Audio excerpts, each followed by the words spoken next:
The more you hunger for God, the closer you will be to Him. నువ్వు యేసయ్య కొరకు ఎంత ఆకలి కలిగి ఆయనకి దగ్గర అవ్వాలని నీ హృదయం ఎంత ఆశపడుతుందో అంతే దగ్గరికి నువ్వు నడిపించబడతావు. కోరాహు కుమారులు చెప్తారు కదా, దుప్పి నీటి వాగుల కొరకు ఆశపడినట్లు దేవా నీ కొరకు నా ప్రాణము ఆశపడుచున్నది. ఎప్పుడైతే నీ ప్రాణము యేసయ్యకి దగ్గరగా వెళ్ళాలని అంతగా ఆశపడుతుందో నువ్వు అంతే దగ్గరికి నడిపించబడతావు. నీకు ఆశ ఉంటే చాలు.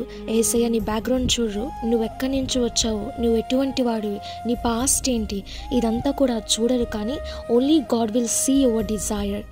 కొర్నేలి ఒక అన్యుడు, అతని చుట్టూ ఉన్నవారు కూడా ఒక అన్యులు.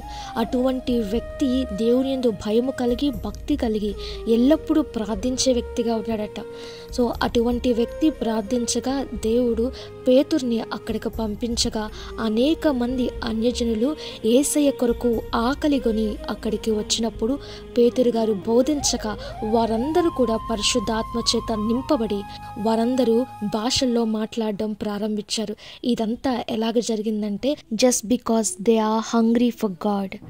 ఎప్పుడైతే ఆ హంగ్రీనెస్ నీకుంటుందో అప్పుడే యేసయ్యకి ఇంకా దగ్గరగా జరగగలుగుతుంది.